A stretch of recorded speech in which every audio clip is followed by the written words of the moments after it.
Hello, class. My name is Dr. Guerra. I'm your Math 105 0410 instructor for the Elementary Algebra Plus course. And I'm going to do a recording for you to help you study for your quiz number 1, which covers sections 15, 18, and 19. And I'm taking out of your guided notebook. And so first I'm going to just kind of show you, I'm going to share my screen with you just so I can just show you some basic things in your Canvas. So let me do that first.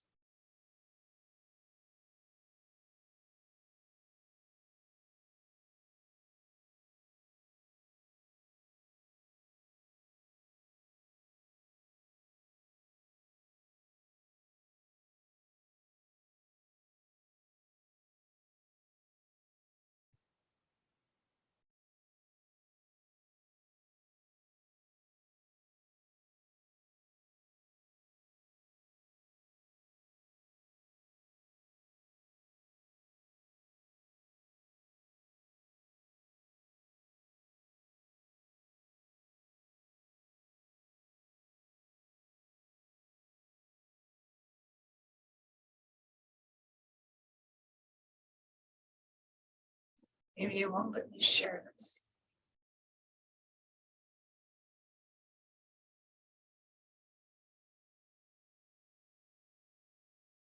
Okay, there we go. Sorry about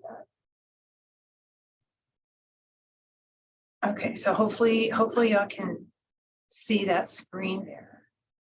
Your Math 105 Canvas course. Okay, so you know what happens is you usually go to your modules, right? Go to your modules in your 105 Canvas course, and then you'll see basically you want to go down to module D.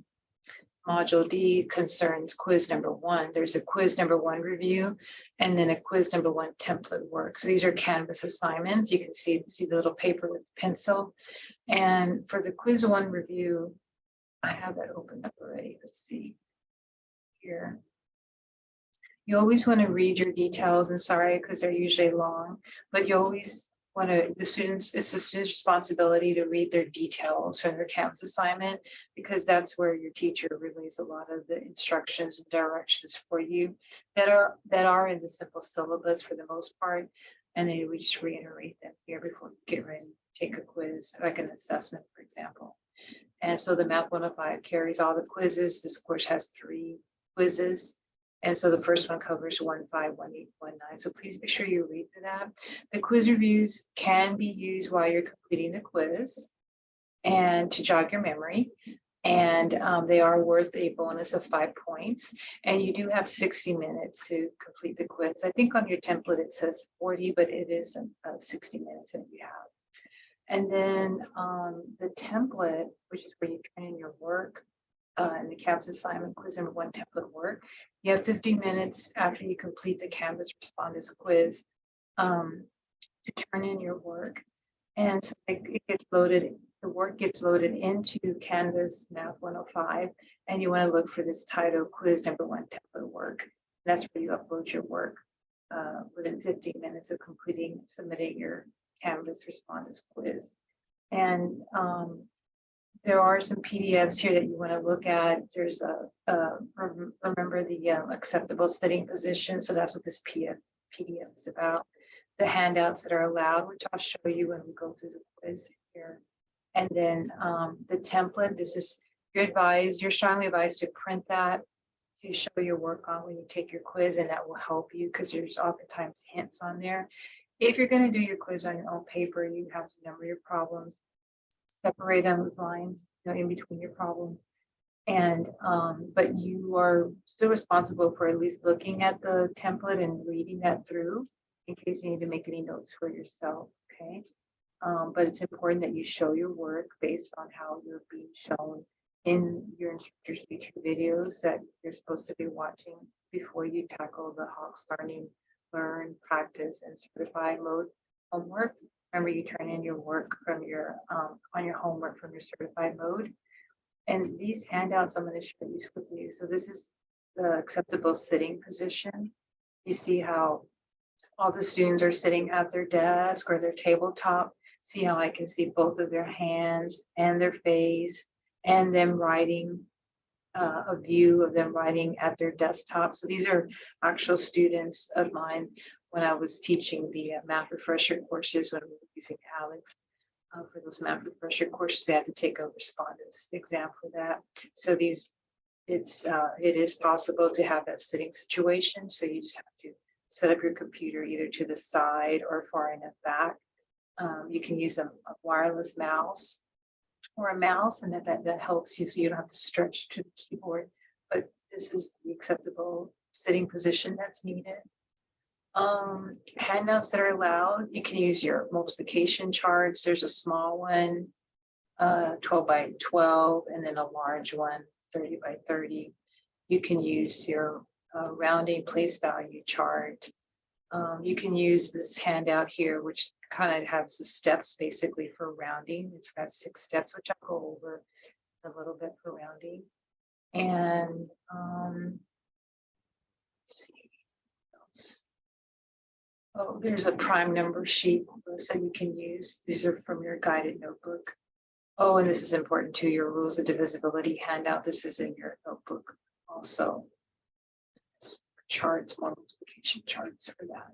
Okay. All right. So now let me stop the share. Now let me go to the document camera.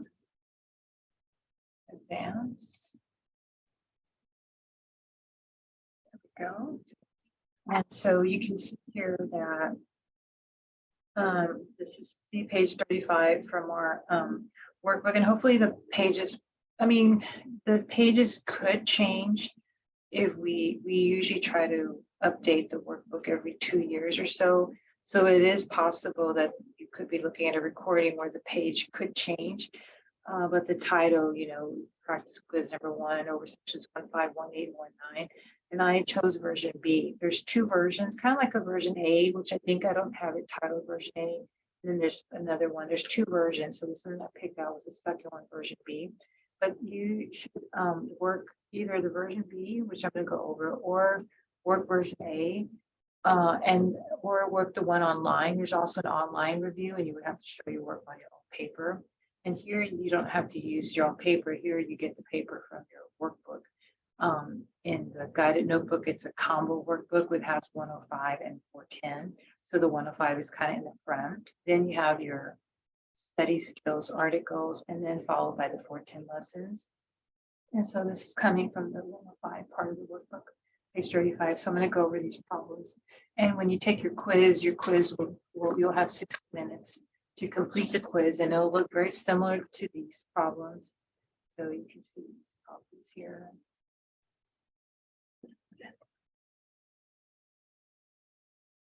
It looks like it has 12 problems basically. And then there is an answer key. See, in your workbook, it says page 50, there is a math prep workbook. At the end of the 105 workbook, there's a little answer key at the end of the 105 workbook. And it looks like it starts on, it looks like on page 50, you have just the answers, not the detailed answers, but the answers to your quizzes. So we're looking at the version B, so I'll reference that to check my work, okay? And then the template that I was showing you to print, I'm going to use, this is what the template looks like. If you were to print that. If you don't print that, then this should be 60 minutes, not 40. But this is to show your work on it. It gives you hints. See, like on your paper, we want you to use the approximately equal to whenever you're rounding or whenever you're estimating. So it just reminds you that, because that's part of showing your work. If you don't include that, then you will have like a point taken off for that, okay? And it just shows you, show your work as demonstrated during your lectures, your YouTube videos. Otherwise, there are some points taken off for not showing your steps as taught. If you don't have a printer, then you can write on your own paper, include horizontal separation. See, separate your problems and number them. And then if you're going to use a pencil, make sure you write solidly so I can see it, or a pen, and then you can use a pen and white out. Okay. And then just keep track of time. Okay. All right. So that's kind of, if you look at this template, you can see that, I don't know what that looks like. and that's going to follow. It just doesn't have the actual problems, but it will follow. It'll look like this. Okay? So you'll see the first 3 problems are rounding, and then you have an estimation. 4, 5, and 6 are estimation problems, and you see that's what we have here. So we have 3 rounding, and then 4, 5, 6 are estimation problems. So it's very similar. Okay. All right. So we're going to get started. So I'm going to go ahead and concentrate on your study guide here. All right. Let's see. So I just wrote a few references on there. When you upload your work, your quiz review, you should upload your quiz review first, and then upload your quiz review first, and then take the Canvas Respondents quiz. When you take the Canvas Respondents quiz, it's going to be in your Math 410 Canvas course. That's where you launch that Respondents and then the quizzes from Math 410. And then after you submit your Hawks Learning quiz, your assessment, and then you close that tab, Hawks, and you close your quiz tab, then you want to turn in your work, and then you want to go to Math 105 Canvas course. So you'll be taking the quiz. The assessments are in Math 410 when you launch Respondents, and the quizzes and tests are in Math 410. But then when you turn in your work for the quizzes, it's in Math 105 Canvas. Okay. And then the assignments are called quiz number 1 review. So you upload your review first, then you take your assessment, and then you have 15 minutes to turn in your work, and it gets it to turn into quiz number 1 template work. Okay. All right. So let's take a look at these. So here it says number 1, round the whole number to the nearest hundreds. So we have this 9,685. Include the approximately equal to symbol in your answer. Okay. So when you're rounding, one of the handouts that's allowed to be used on your quiz is this place value chart, which looks like it's from numeral 10 from your Math 105 course, place value chart. And so you can see here decimal, these are small decimals on this side. You see here the ones, tens, hundreds, periods, ones, tens, hundreds, thousands, ones, tens, hundreds, millions. So for us, we have 9,685. If you look at this, it's kind of like you're putting like a 9 here, right? So you have 1, 2, 3, 4, 1, 2, 3, 4. So you'd be 9,000, and then the 685. 685. Okay. So this 5 is in the ones place. This 8 is in the tens place. This 6 is in the hundreds place. And then this 9 is in the 1,000s place. Okay. So we have ones, tens, hundreds, and then 1,000s. Okay. Then it's 10,000s, 100,000s. So we have ones, tens, hundreds, and then thousands, 1,000s place. And we want to round to the nearest hundreds, ones, tens, hundreds. So basically, ones, tens, hundreds, I'm going to box this 6.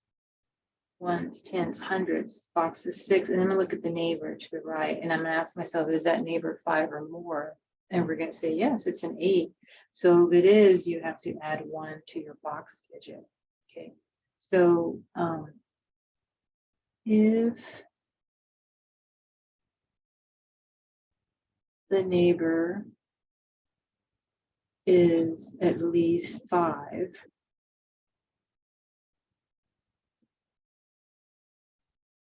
then we increase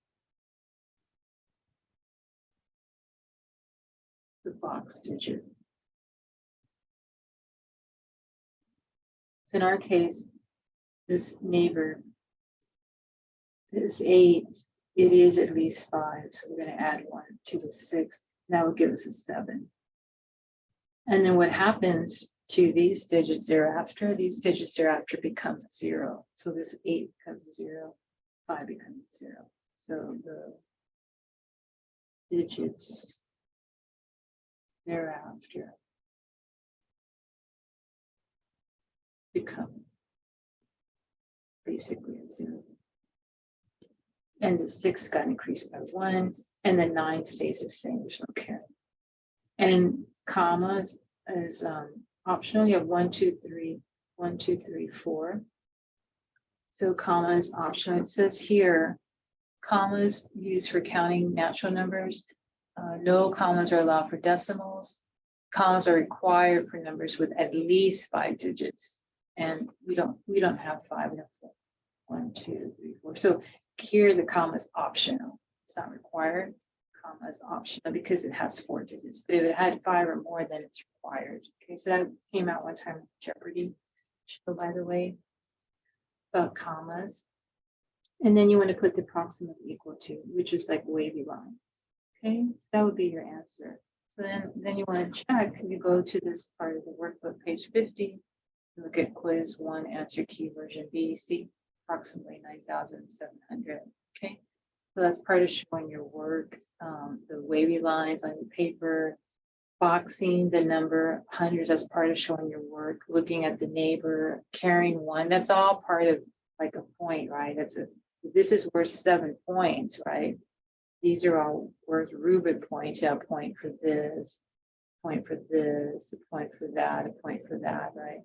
And then the majority of the points goes for the right answer. But you want to show your work, okay? Okay, round the whole number to the nearest thousands. Okay, so we have 34,289, include the approximate equal to 7. Okay, so we think about our place values. This 9 is the ones place. This 8 is the tens place. This 2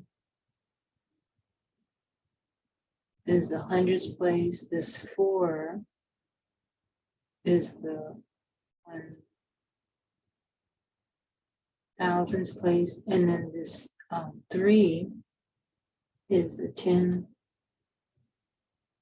10,000s place. So ones, tens, hundreds, thousands, 10,000s. And we want to round to there's thousands. Okay. So ones, tens, hundreds, thousands. This 4. So I have here 3, 4, comma, 289. See how they have a comma because it's required? Commas are required for numbers with at least 5 digits. So you see 1, 2, 3, 4, 5. That's why it's got a comma there. So ones, tens, hundreds, thousands. Ones, tens, hundreds, thousands. And then you look at the neighbor. Is the neighbor at least 5 or more? No, it's 2. So therefore the 4 does not get increased. So we'll ask, is the neighbor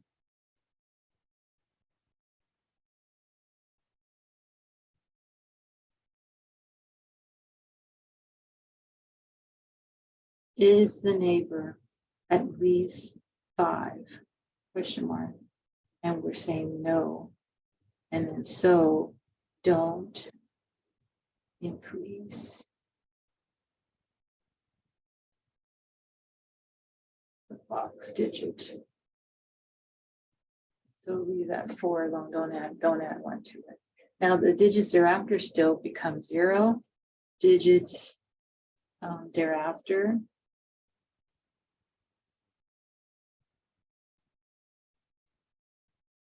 still like before, like over here, they still become 0. Okay, so you have a 4, it doesn't increase by 1, but then these digits thereafter, they still, are going to become a 0. And then this 3 stays the same. And then you put approximately equal to in front. So that should round to about 30,000. And when I look at the answer key, see? So this is part of showing your work. The wavy lines mean approximately equal to, boxing the digit in the thousands, looking at the neighbor, okay?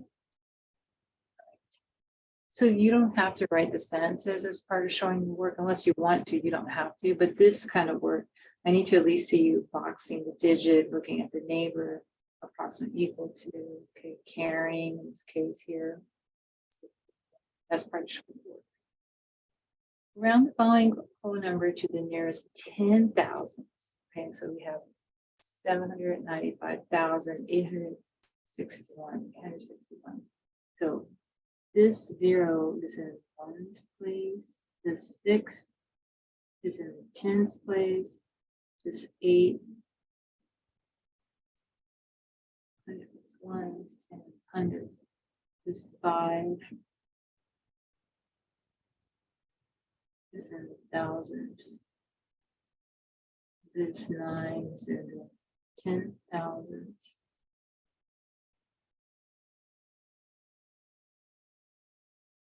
And then this 7 is in the 100,000s.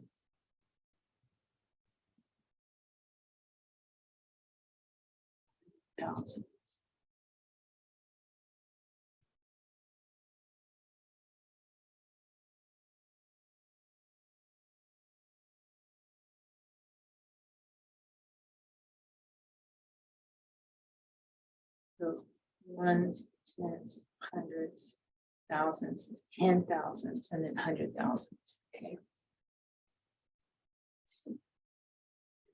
Here. Ones, tens, hundreds, thousands, 1,000s, 10,000s, 100,000s. Okay. So ones, tens, hundreds, thousands, 10,000s, 100,000s, and we're rounding to nearest 10,000s. Ones, tens, 100,000s, 10,000. So we're looking at the 9. You have 7, 9, 5, 8, 6, 1. Ones, tens, hundreds, thousands, 10,000s. Then you look at the neighbor. Is a neighbor at least 5? Yes, it is. So you can add 1 to that.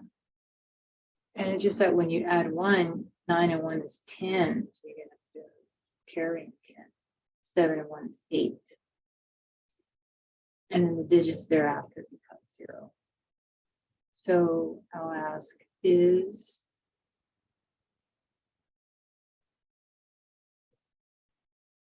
the neighbor at least 5? And you would say yes. Because it is 5, see, 5 or more, at least 5 means 5 or more. And so we're going to add to increase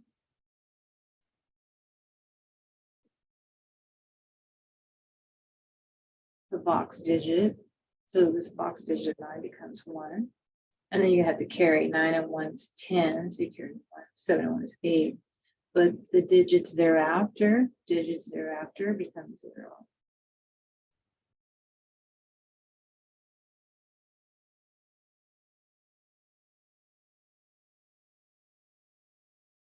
So this 5 becomes 0, it's 8, 6, 1 becomes 0.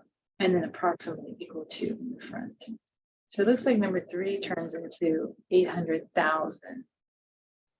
See, 3 is approximately 800,000. Okay.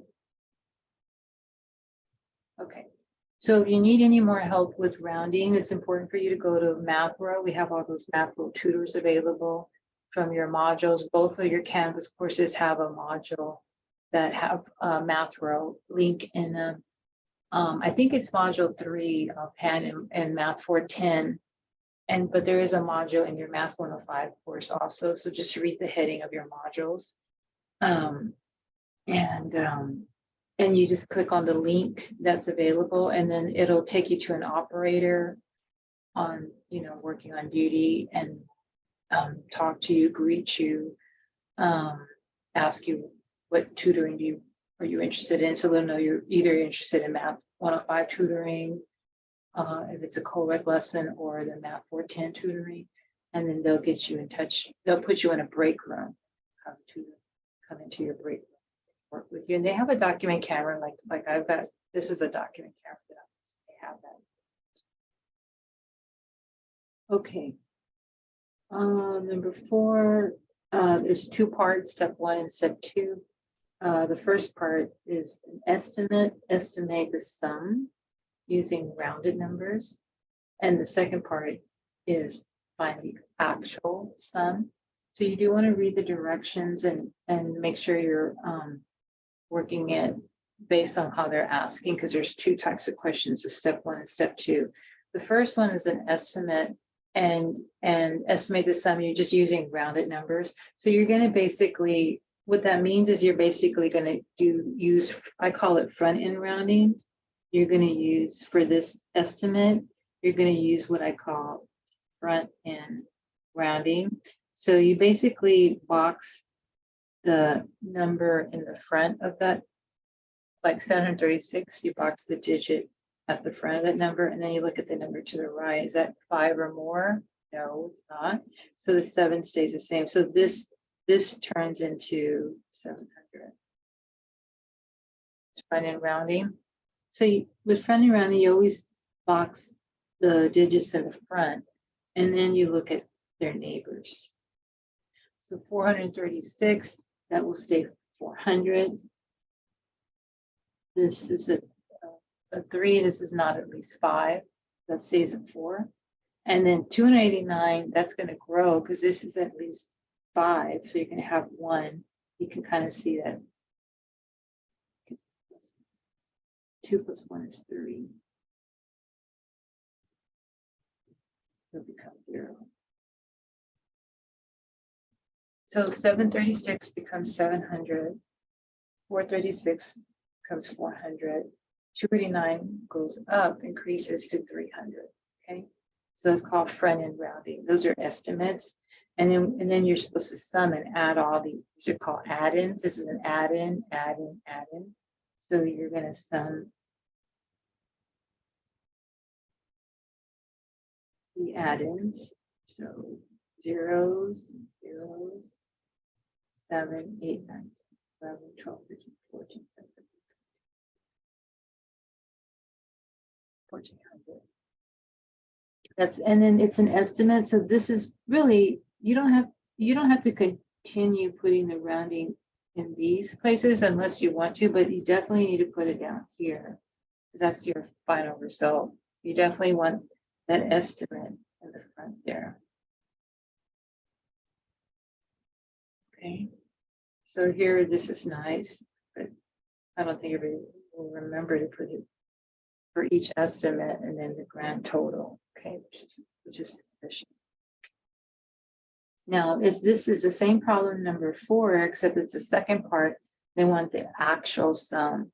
So this is where I want you to show your carrying. So I know 6 and 6 is 12. And if I add 9, using my fingers, 12, 13, 14, 15, 16, 17, 18, 19, 20, 21. So you write the 1, carry the 2. And then 3, well, if I start with the larger one, 8, 9, 10, 11, 12, 13, 14, 15, 16. Let's start with the larger one, which is 6, 7, 8, 9, 10, 11, 12, 13, 14. So it looks like 1461. That's exact. So you're not going to put approximately equal to because that's only for rounding or estimating. This is exact. So if you want, I guess you could put an equal sign if you wanted to, but not an approximately. You know, make sure that it doesn't look like you have the wavy lines. You don't want that there. And if I check my answer on number 4, it says the first step when you do the estimate is 1,400. Second step is 1,461. So the first number 4, 1,400. Good. And then step 2 is 1,461. That's good. Okay. So this is part of showing your work, the carrying. Then what you can do, you can use your calculator. After you do this carrying, then you can go back, you know, and use your calculator, see, and then add those after you've done the work. This double check or triple check thing. Yeah. And here the calculator will not estimate this. You have to know how to estimate that yourself, but once you do that, then you can add 700 plus 400 plus 300 on the calculator, and that can help you just to double check that. This is a tool. You still have to demonstrate on your quizzes, assessments, your quizzes and tests that you know how to do longhand multiplication, longhand carrying, longhand division, but you use this as a tool to check your work. Okay. So if you need any tutoring with that, please again go to Math World, get some tutoring, or with me, your instructor. I have office hours Monday through Friday between 2 to 4 p.m. So we could set up an appointment. Just send me a Canvas inbox email, let me know what you're needing tutoring on, and then we can plan for that. And that way you can learn how to do the longhand multiplication and the longhand division if you need help with that. So oftentimes in the Math 410 students will need help with that. And so that's not a problem. We can help you. Just need to find the time for you to come in with that. Okay, so you can learn that. Okay, next column, it's another estimate. So it's two parts. The first part is they want you to estimate the difference. Difference is something you get when you subtract. And they're saying using rounded numbers. And again, what we're using, it's called, the book also calls it front end rounding. Okay. So you look at the number in the front, box the number in the front. So then you look at the neighbors. So this neighbor is going to bump that up to 800. Okay. Because this is at least 5, it's an 8. So you're going to add 1 to the 7, and that gives you 800. And again, you could put the approximately here. Or if you want to just wait to down here, that's also fine. But you do need to at least put it once. Okay. Compare the result. This is like extra. And then 349, you look at the neighbors at 5 or more. No, it's a 4. So that will remain 3. These become zeros. And it's an estimate. So 800 minus 300 is 500. So 0 take away 0, 0 take away 0, 8 take away 3. It's an estimate, which is 500. So if I look at number 5, let's say 500. Then the exact, I'm going to borrow. I can't do 5 take away 9, but you can make that 5 into a 15 and then borrow it from the 8, make that a 7. Then you can have 15 take away 9. So I just use my fingers. 9, 9, 10, 11, 12, 13, 14, 15, 6. And then 7 take away 4 is 3. And then 7 take away 3 is. And then if I want to check on the calculator, 7, 8, 5 minus 3, which is 436, checks out.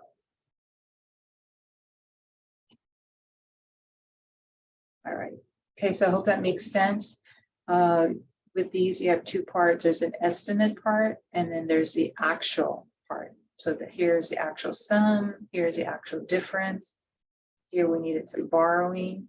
So you need to show your work longhand first, and then use the calculator as a tool to check your work. Okay. All right.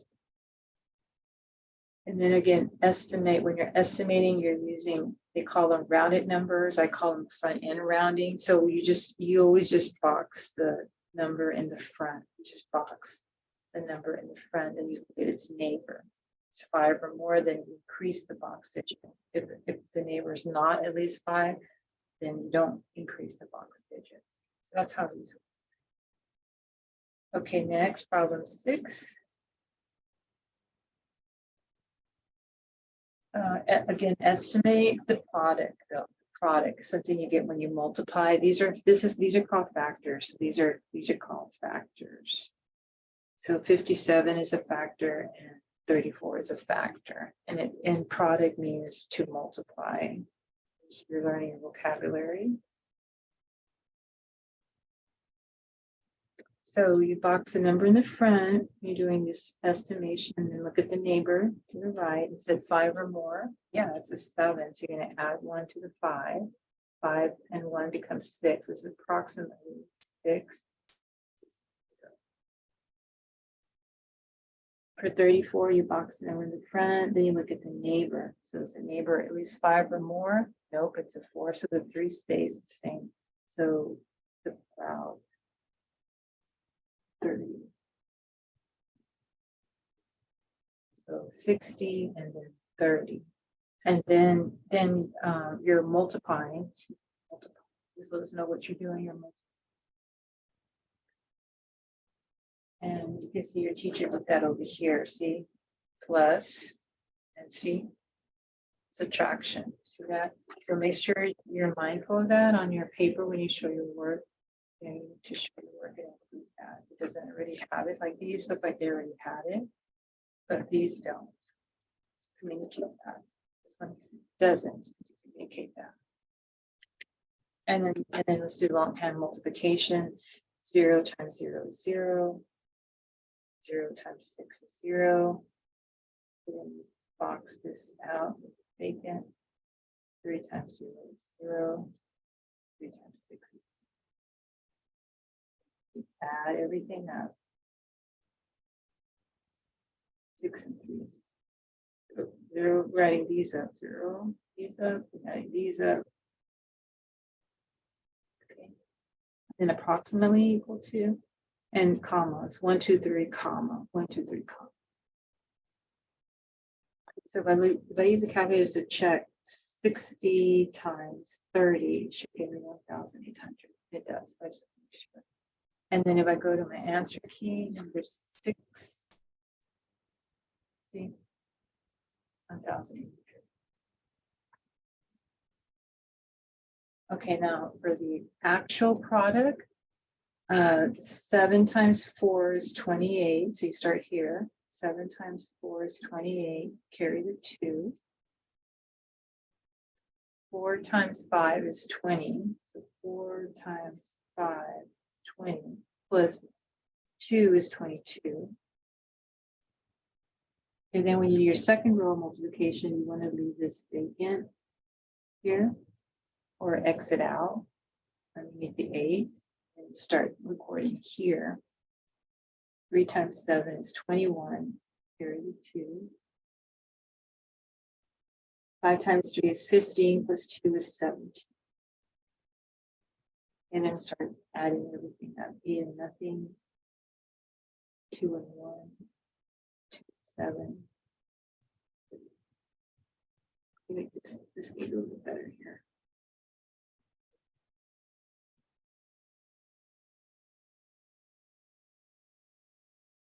If I go back and check 57 times 34, 1,938.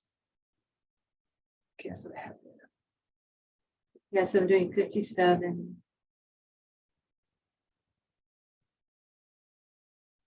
I do 57 times 4. There's your 228. And then I do 57 times 3. There's your 171. So you can also do that to kind of check if you're looking for an error, trying to find out where the error is at, but that was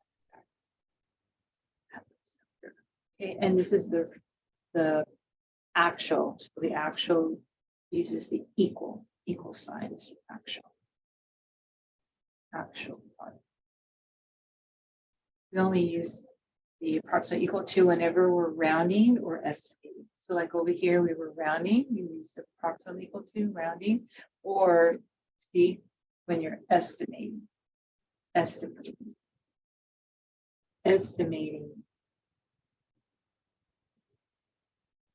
requires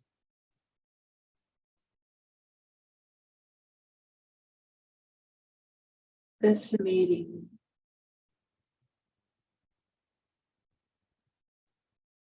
requires usage of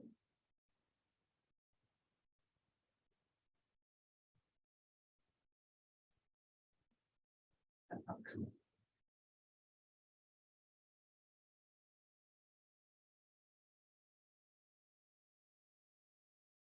You can always pause the video also if you need more time. You pause it.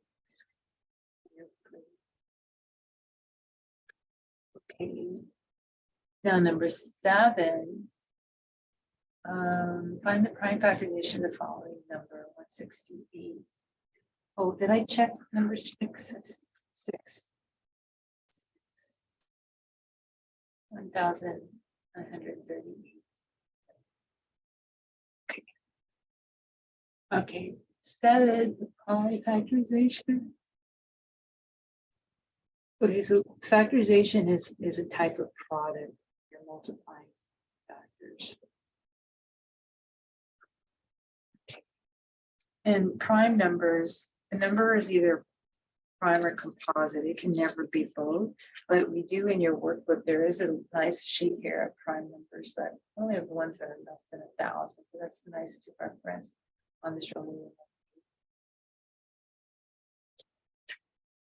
And find prime factorization. So we want to make use of a factor tree.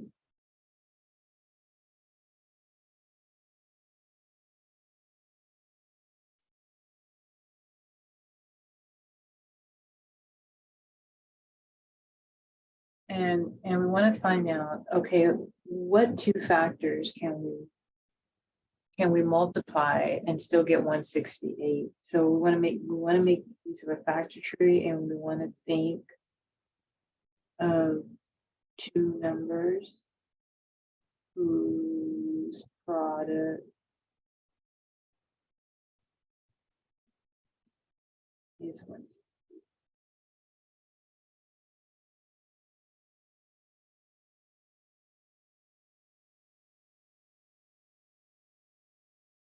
So if I think about, is this an even number? And I know that because it ends in an 8. So I know I'm safe with 2. I'm safe with 2. So in the calculator, I can do 168 divided by 2, and that's 2 times 84.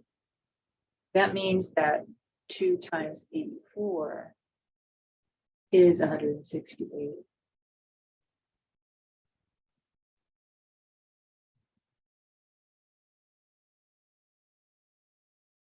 And 2 is considered prime, but 84 is not. 84 is considered composite, which means it can be broken down again by 2, because this is 4 ends in 4. Because it ends in 4, it's an even number, and that's because it ends in a 4.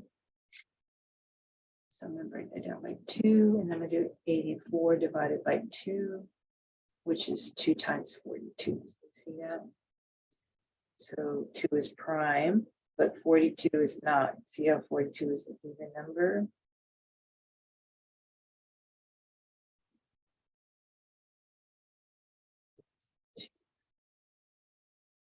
So I can break that down again by 2. So 42 divided by 2, 21. Okay, so far these circled numbers here are primes, and these are composite. 84 is composite, 42 is composite, 21 is composite.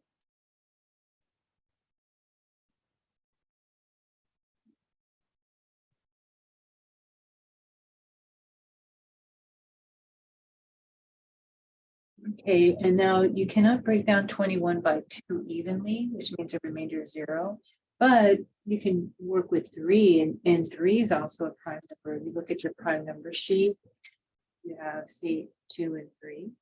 So it is a prime number, and 3 goes into 21 7 times.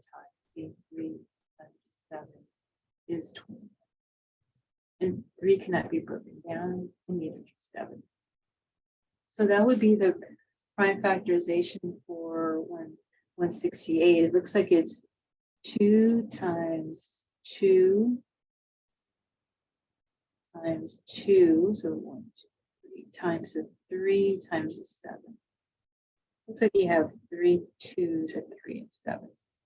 And you want to double check that. To double check,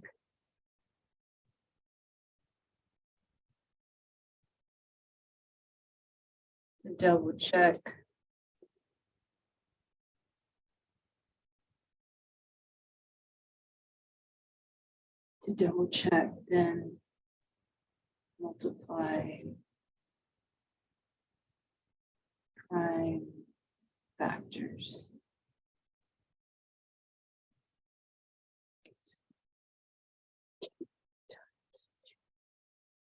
2 times 3 times 7, see, which is 168.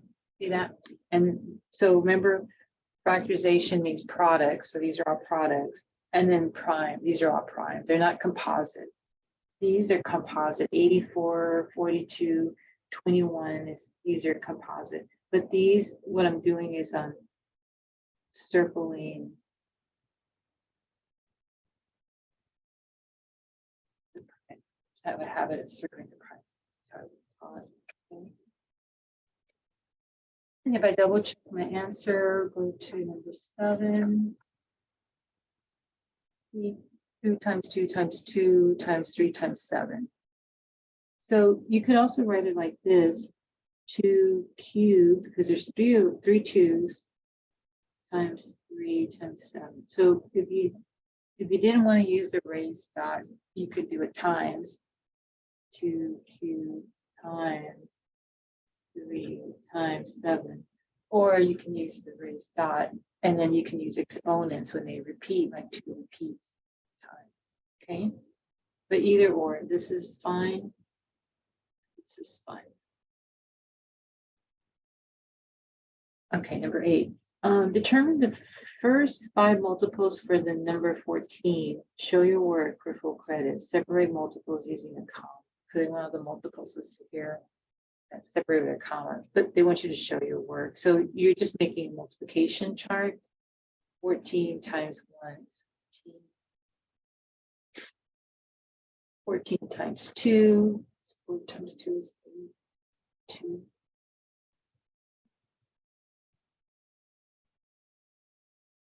14 times 3.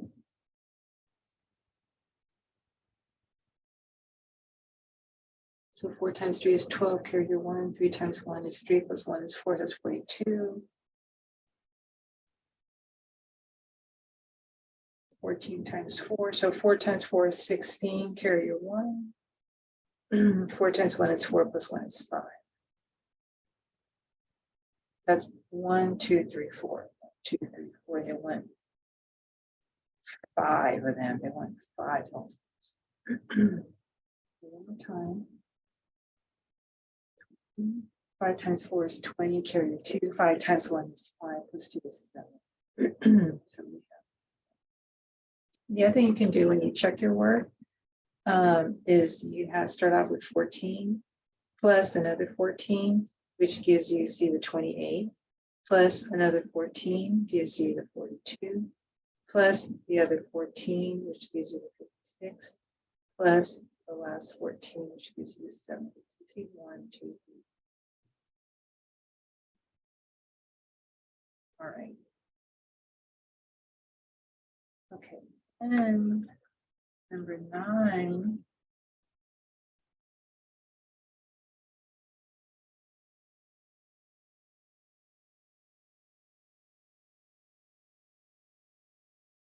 Use the test for divisibility to determine which numbers divide evenly into the given number. The number 714. And then show your work for each divisibility rule. And I think I forgot to check. Let me go back. I think I forgot to check 8. We'll just check 8. So here's 8. 14, 28, 14, 28, 42, 56, 7. Okay.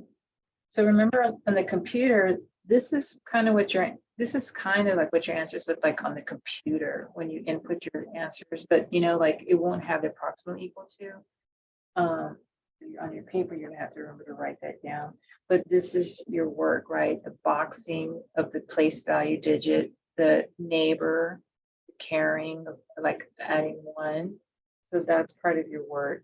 The front end rounding, then looking at the neighbor, the carrying, longhand carrying, the subtraction, borrowing, any kind of borrowing, longhand subtraction here. And then definitely, you know, when we multiply like here, 57 times 34 for number 6, you know, double check your work, but you need to show me that you know how to do your longhand multiplications. It's required for the full credit. This is wrong to do this 57 times 34 to do that. That's wrong. This is not shown.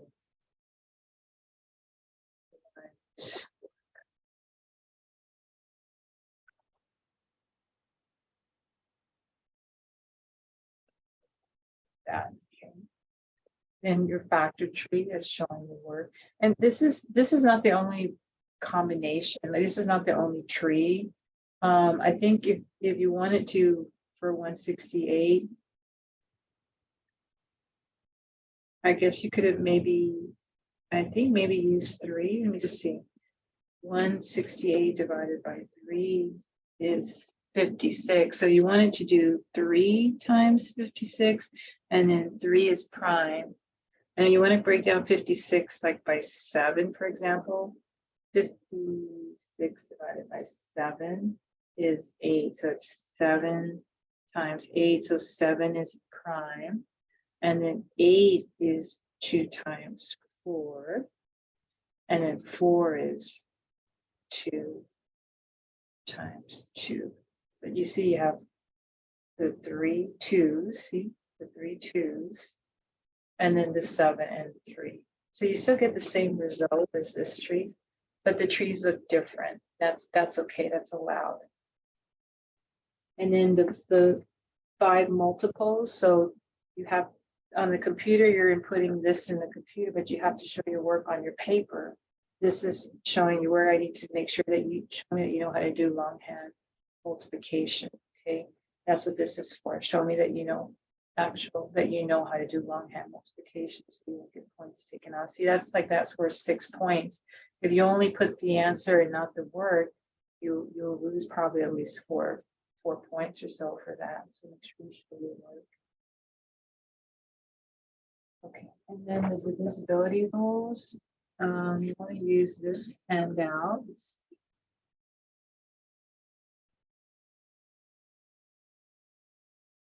We use this handout right here.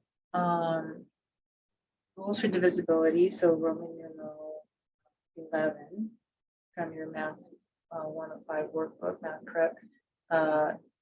So these divisibility rules let one test if one number is divisible by another without having to see without. See, I'm going to highlight that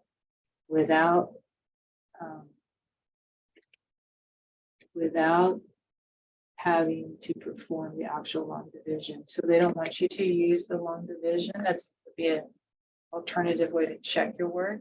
They want you to read this and write sentences about the rules for divisibility.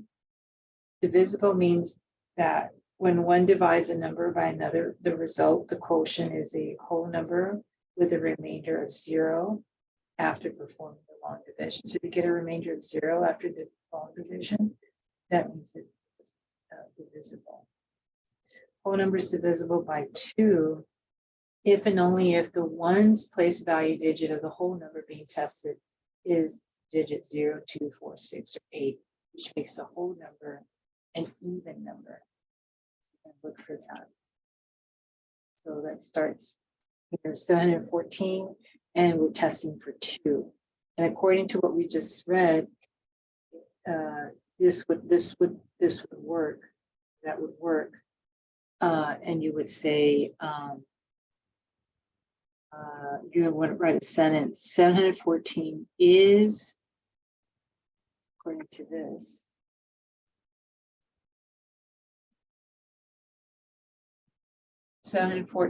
is divisible by 2 because the ones digit, which was the 4, that's the ones digit right there. The ones place value digit, so the ones digit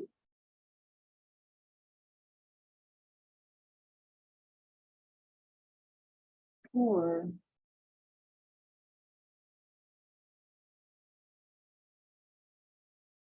ones place value digit of the whole number being tested is the digit 0, 2, 4, 6, 8. Yeah. So this 714 is divisible by 2 because the ones digit 4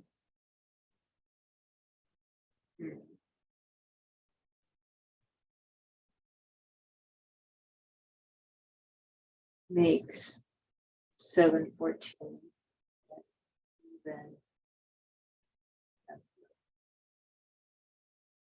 Yeah, so something along that line that that kind of refers to this comment, okay? Something that refers to this comment that goes into that because it's an even number. Okay, and it's an even number because if it ends in a 0, 2, 4, 6, or 8, the number is even. So something that ties that back to that. Okay. Then to test three, if and only if the sum of the digits of the whole number being tested is divisible by 3. So you have to sum the digits. So you want to show that. So this was testing 2. Now we're looking at the test for 3. So it says to sum the digits. You see you have 714? So I'm going to add them up. I believe that's 12, right? 7 plus 4. And then you see that's divisible by 3. That's what it says. The sum of the digits is divisible by 3. So 3 goes into that 4 times. 4 times 12. Yep. So it works. So you have a remainder of 0. So that means it's divisible. Have a remainder of 0. Okay. So you want to circle. So what happens with 3 is you add up the digits of the number 714, add them up, and if 3 goes into that sum, then it works. If and only if the sum of the digits of the whole number being tested is divisible by 3. So the sum of the digits, which is 12,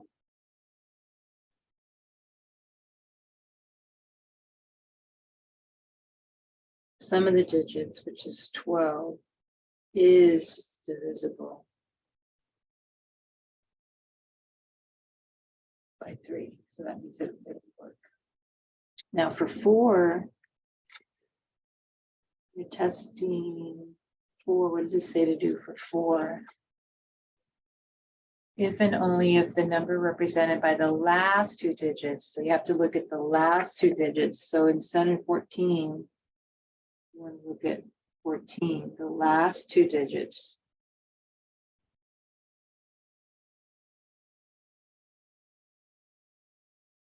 If and only if the number represented by the last 2 digits of the whole number being tested is divisible by 4. So then you want to see if that is divisible by 4. I don't think it is.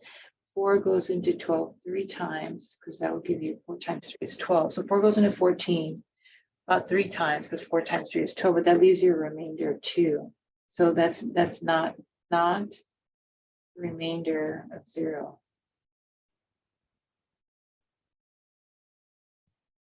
So that means that we know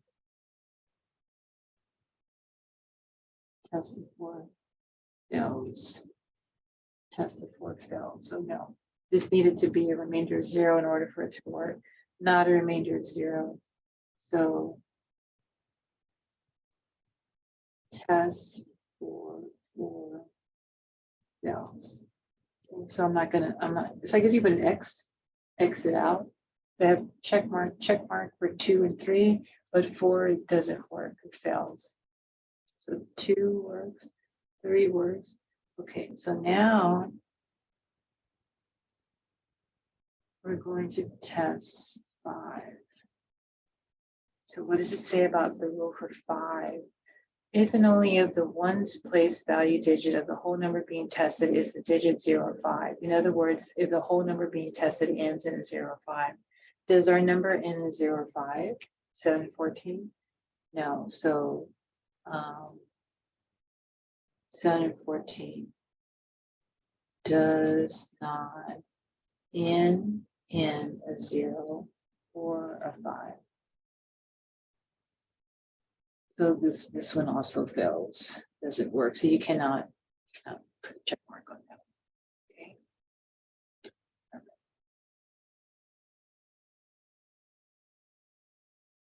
Okay, next test 6. What does it say about the test for 6? So a whole number is divisible by 6 if and only if the whole number being tested is divisible by both the 2 and the 3.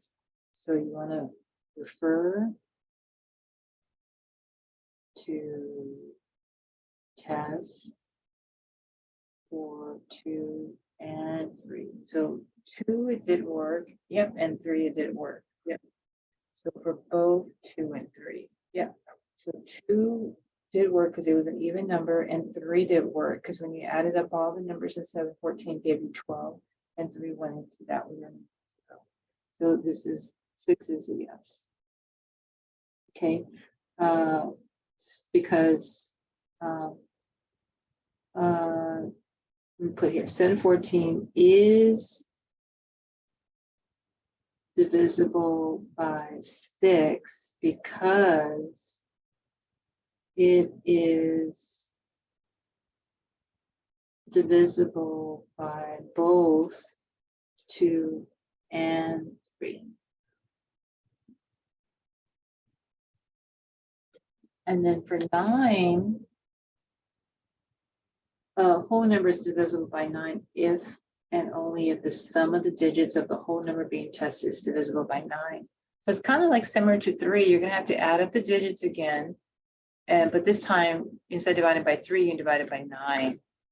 So test for 9 is you want to sum the digits. So I'm going to add 7, 1, and 4,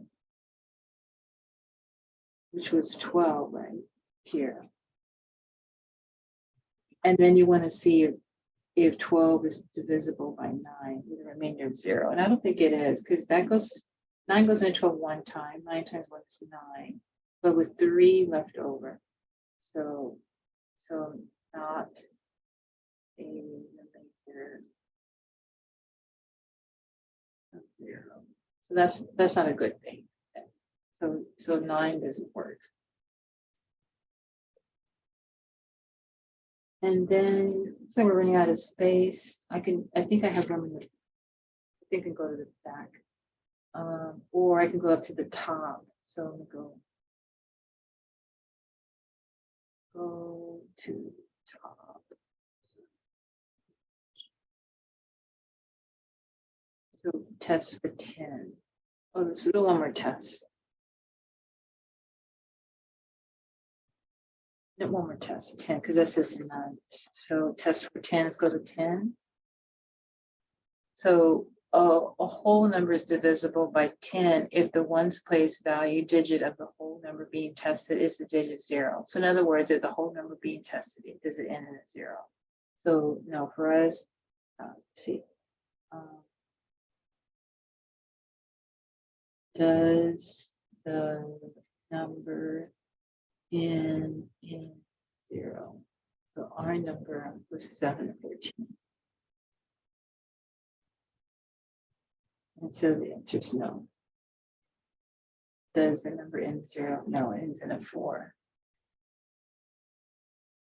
No. Does not end in 0 and 4. Fortunately, that doesn't cut it, so I can't use that. Fix it. Okay, so it looks like the only ones that work is 2 and 3. And so if I check my work on that, go back to my answer key. Number 9, so practice quiz version B, number 9, it says, 2, 3, and 6. 2, 3, and 6. 2, 3. Oh yeah, I did circle 6. 2, 3, and 6. Yeah. 2, 3, and 6. Okay, but you see, we're showing our work using the rules for divisibility. We're using the rules for divisibility. We're not performing long division. If you want to do long division, that's an aside, that's an extra to check, an extra to check. But that's not what we're testing here. We want you to be familiar with the rules. And even though we only tested 2, 3, 4, 5, 6, 9, 10, we almost test all of them. There are others. There's a test rule for 8, for 25, for 7 and 11. But I think they're a little more complicated. So we don't test over those, but they're there. If you want to read them, you can take a look at that for the 8, 25, 7, and 11. Okay, number 10. Determine the set of 4 numbers that are divisible by the numbers shown, 3. Okay, so again, we're going to show your work using appropriate divisibility rules and tests. So we want to look at the tests only for 3 here. These are, the good thing is they're telling you that you're supposed to choose 4. So you know from here it says you're supposed to choose 4. But the rule is 3. So the rule says, a whole number is divisible by 3 if and only if the sum of the digits of the whole number being tested is divisible by 3. So that means you want to add up these digits. So you basically, for the test for 3, says to add the digits of the number and then see if that sum is divisible by 3. Meaning you get an R remainder of 0. Okay, so we can just kind of go in order. It's A through I, so we can start with A. And we're going to add 5 and 1, 2. So add those up. So 9 and 1 is 10, 15, 16, 17. And into 17, is it divided by 3 evenly? I don't think so, because that'd be 15 with 2 left over. Okay, so that would be a no. So I can't circle that. I'm looking for a remainder of 0. Okay. I go to B, so add up the digits 8, 6, 9, 7. 8, 6, 9, 7. So add those up. 8, 9, 10, 11, 12, 13, 14, 15, 16, 17, 18, 19, 20, 21, 22, 23, 24, 25, 26, 27, 28, 29, 30. That's like 30. Okay.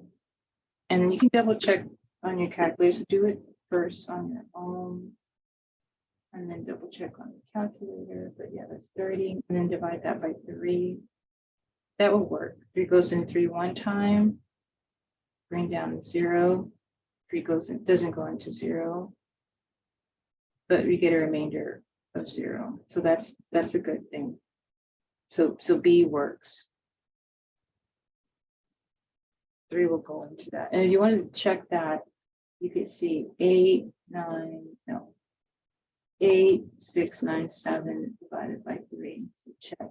See how it doesn't have a decimal. So it does go into it. Let's check. So you can use this as a check, as something supplementary, but they want you to use the divisibility rules. Okay, let's look at C. So add up the digits 4, 9, 0, 1. So you add up all the digits, the number 9, 10, and 15, and try to divide that by 3. I don't think that'll work because 6 times 3 is 18, 5 times 3 is 15, that's too big. 4 times 3 is 12 with remainder 2, but that's not good. You get a remainder, so you don't want that. So C doesn't work. So A doesn't work, C doesn't work. So D. So add up the digits, 9, 2, 0, 3, add them up, 9, 10, 11, 12, 13, 14. Yeah, and we just tested 14. That's not going to work. You saw we divided that by 3. 2, so that's not going to work. So we're supposed to find 4 answers. So let's see, look at E next. 996. 996. So 9 and 9 is 18. 19, 20, 24. Divide that by 3. So that will work. 8 goes in, 3 goes into 24 8 times with a remainder of 0. So that works. Check mark on that. Okay, so check mark on that. So that works. And then if you want to double check on the calculator, 996 divided by 3.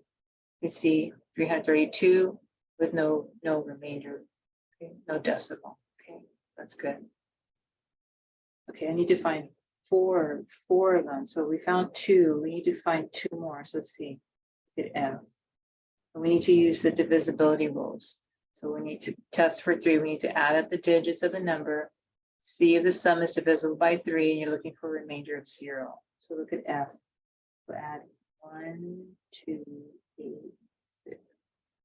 1, 2, 8, 6.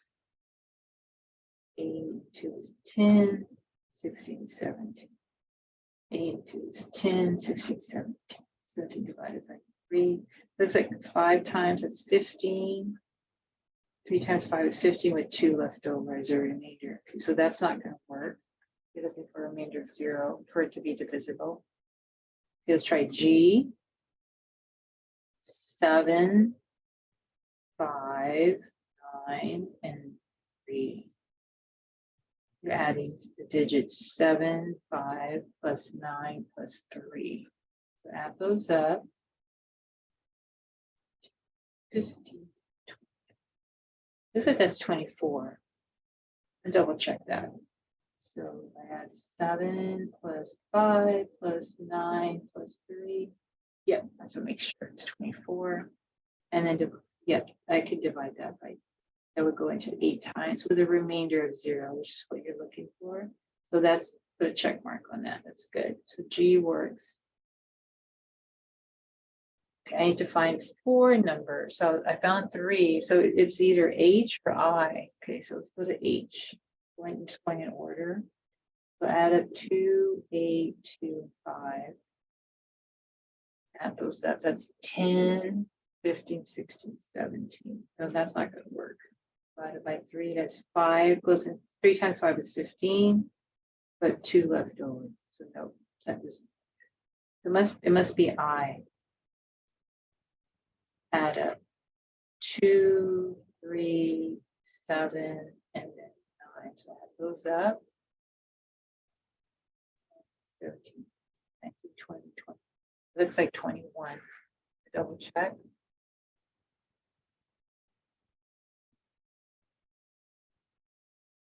Two plus 3 plus 7 is 9. So I'm adding up all the digits here.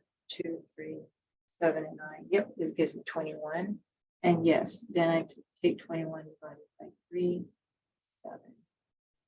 Remainder 0. Yep. So that works. I put check mark on that. So those are the 4 numbers that work. And it says show work using appropriate divisibility rules and tests. So we're looking, see, we're testing 3. See, so 3 says a whole number is divisible by 3 if and only if the sum of the digits of the whole number being tested is divisible by 3.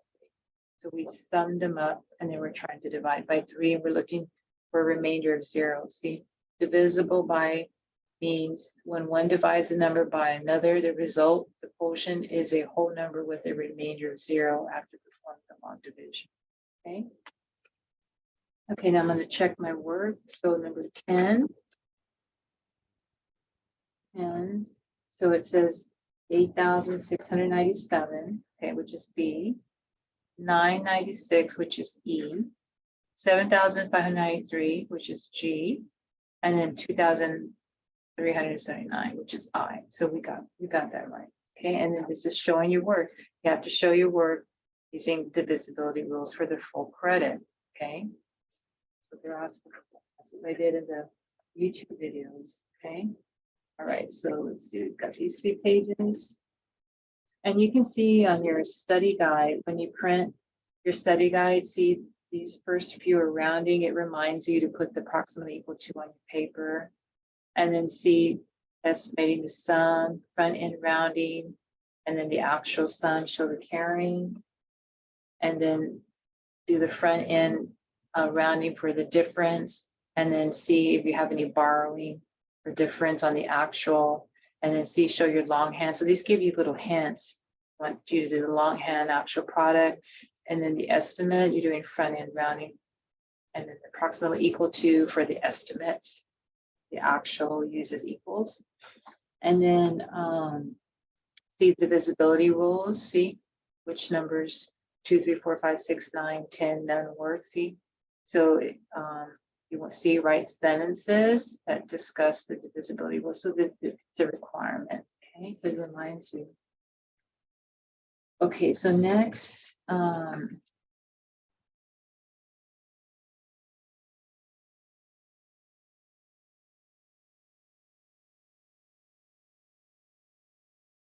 I think we're on the last page already, down to 11, 12.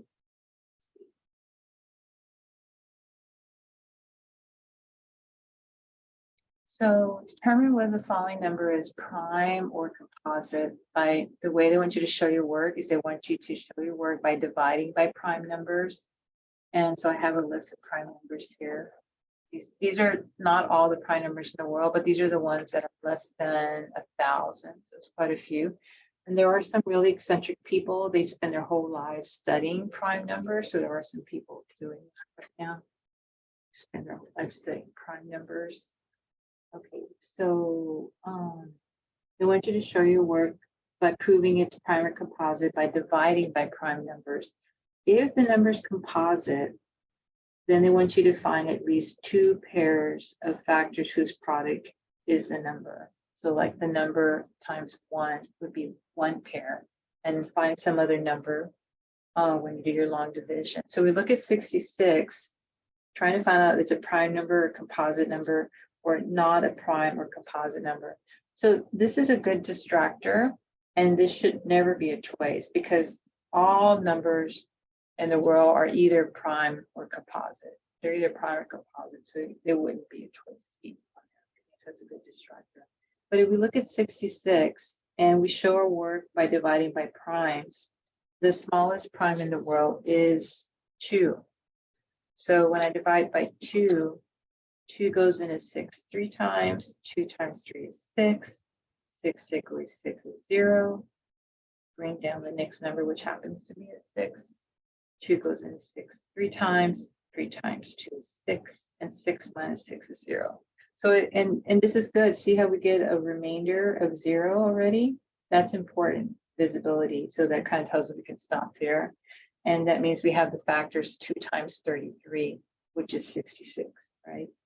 33 times 2, 66. So it looks like this is composite because not only do we have 1 times 66, right? So 66 times 1, 66, but we also have 2 times 33.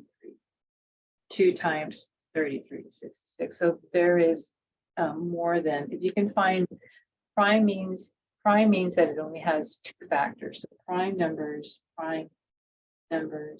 have only 2 factors, which are 1 and itself.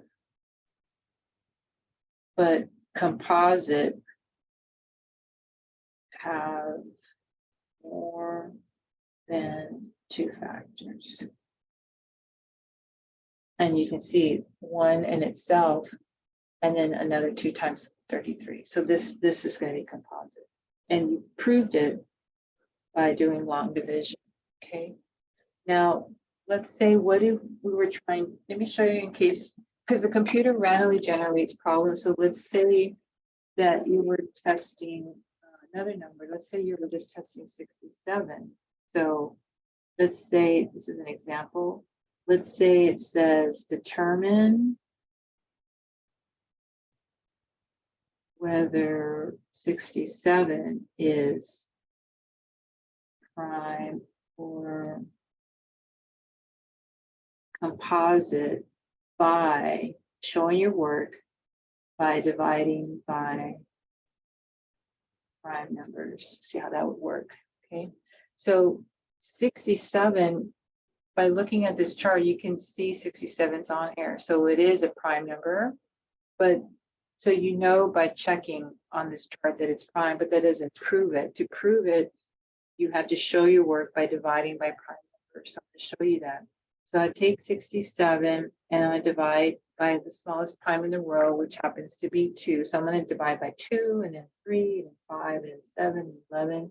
And I'm going to keep doing this division until the quotient is smaller than this is called the quotient, is smaller than the divisor. So when something is prime, when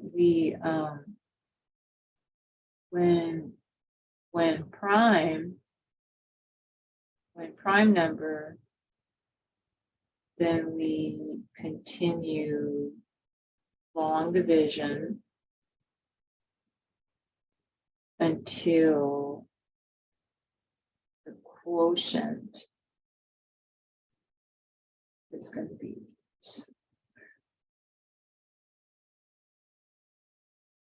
and quotient, this is called quotient up here, right? This is your quotient. This is called dividend. This is called divisor, right?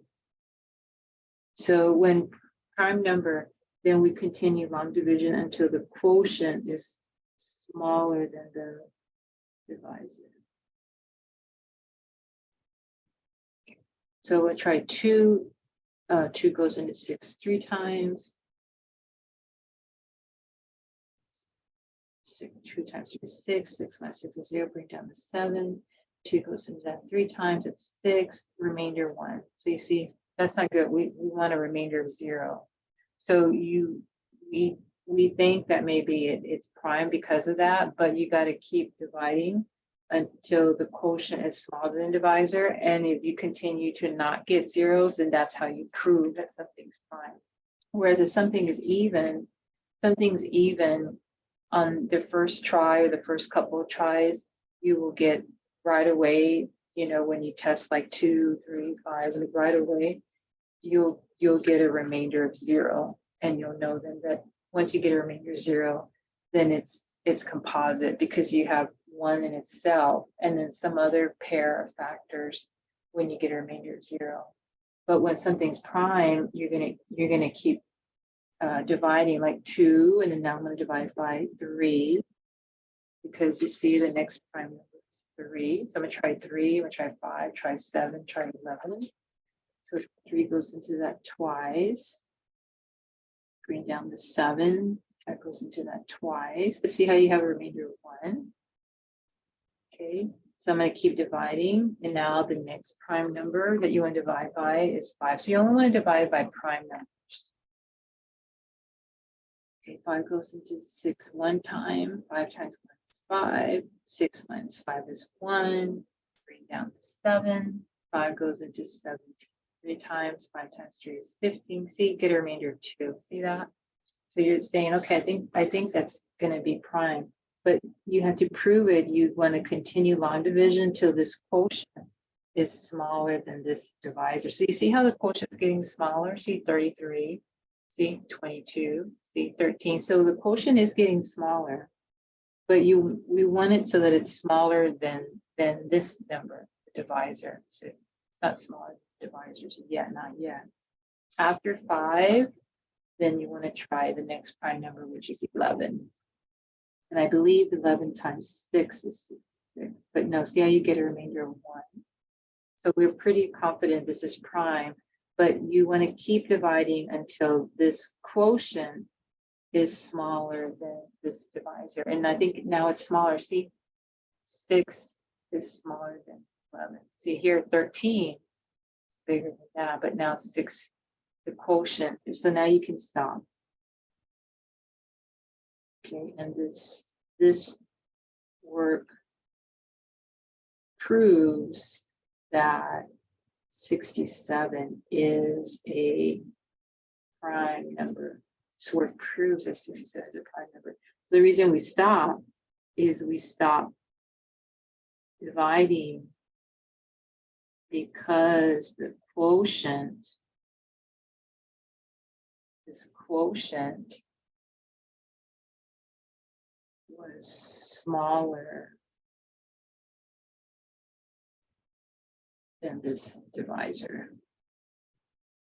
That's how you prove that. Okay, and that's, I showed you that in the YouTube videos. When you watch the YouTube video for this regarding this lesson, I do show that. Okay, all right, okay.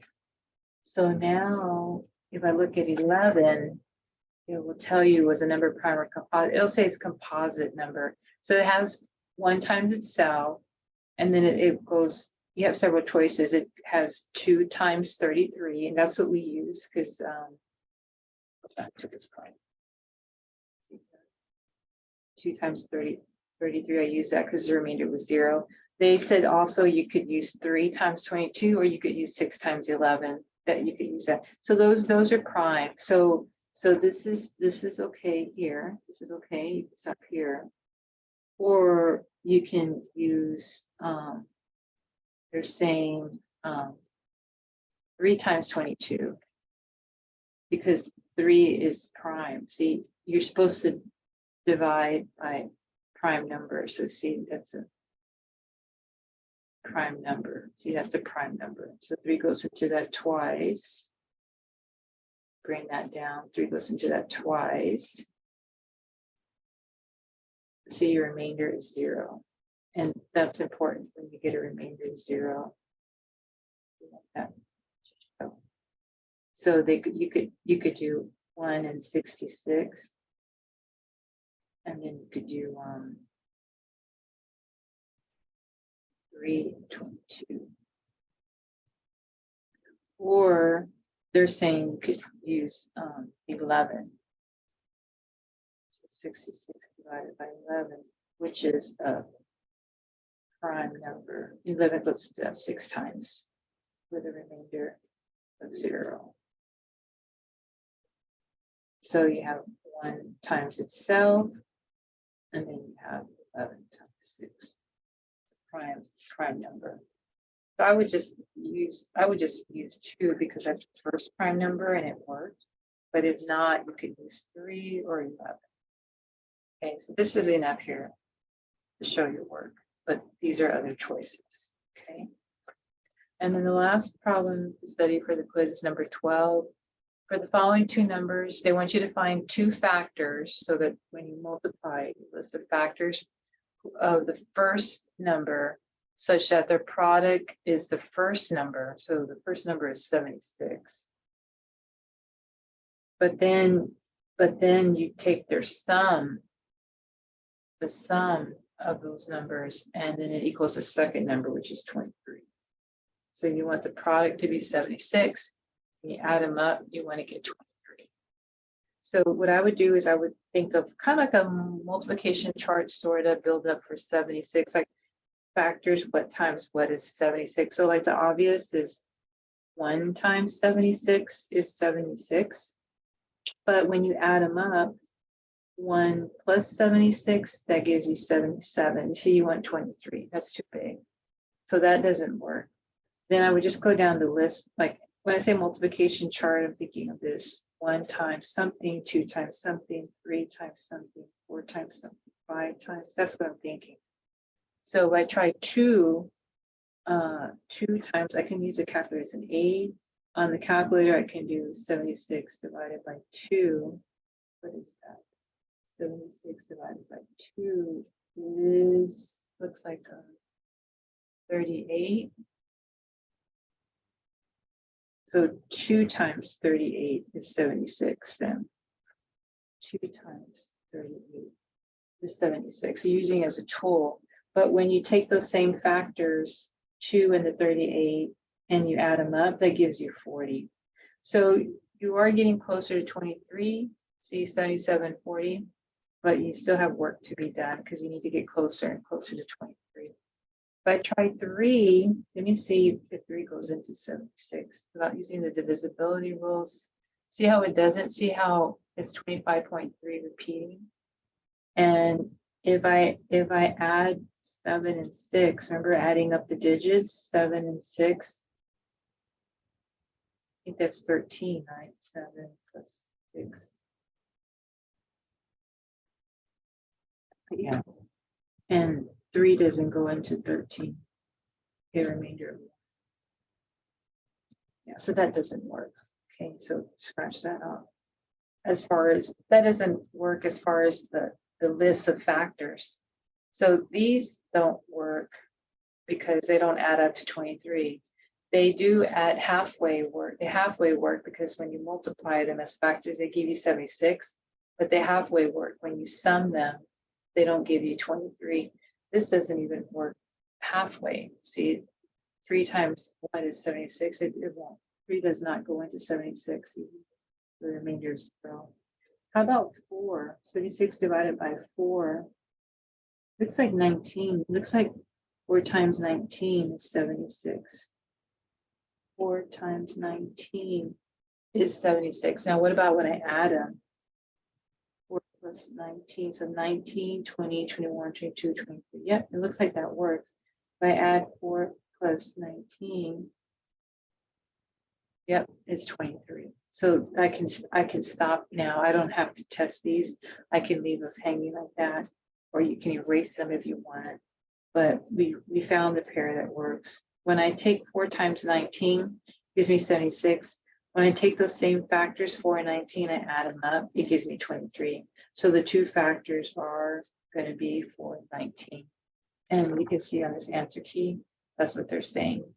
So minimum work on your paper is this is what you put into the computer. The computer you put in 4 and 19, but you've got to show some work on your paper. So I would say minimum work is writing this down and, filling this part out here, right? And 4 times 19 is 76, and 4 plus 19 is 22. Showing that work, I would say, is minimum. For the credit for that. Okay, because you're going to just enter this in the computer, but you need to have some kind of scratch work on paper, what you were doing. So I would just recommend you start like kind of thinking about multiplication, try building multiplication, starting with 1, 2 times, 3 times, 4 times, 5 times, 6 times. See what works. And you saw how I use the calculator doing a little bit of division to see if it works. And then adding them up, a column, and adding. That's sufficient. Okay. Right. So good luck with your studying. That should help you study for your quiz. Okay, good luck with that. Okay. So remember, in order to be eligible to take the quiz, you have to have all these certified homeworks complete, 1, 5, 1, 8, 1, 9. Have to be certified complete, and then you want to take the Canvas responders. And remember, you want acceptable sitting position. So let me just show you something. I have a box I could show you.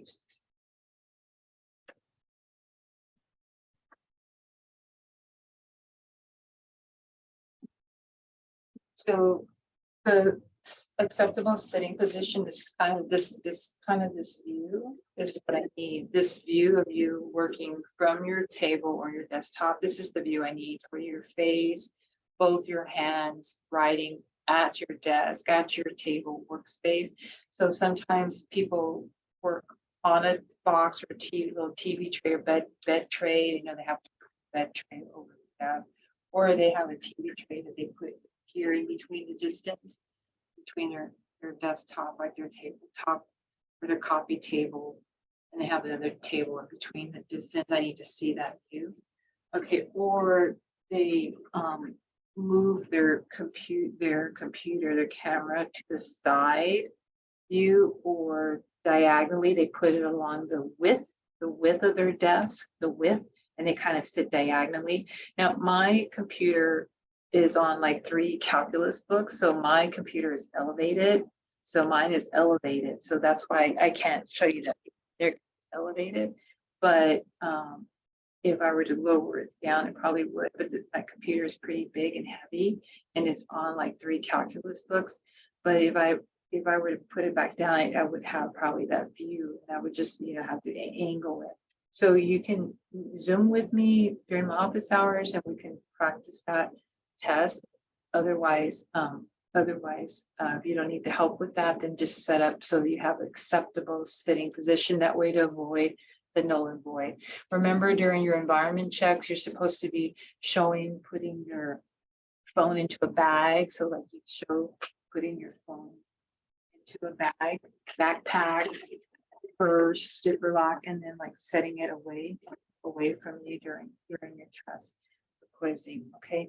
If you have little children nearby or other people in the house, I understand if you're working from home, then that's fine. They just can't help you when you're taking the test or quiz. And so remember, your test is still time also, so you don't want them to take away from you. Like if you're having to feed them while you're taking the test, that takes away time from you, or having a conversation, you know, when you're trying to concentrate on test. So that I can't have. But if they're in their room doing their own little thing, playing or whatnot, cooking or something on the side, that's okay. Just, you know, they don't have a conversation with you while you're taking the test or quiz. And let's just understand that. Okay. All right. Okay. Good luck to y'all then. Take care. Bye on math.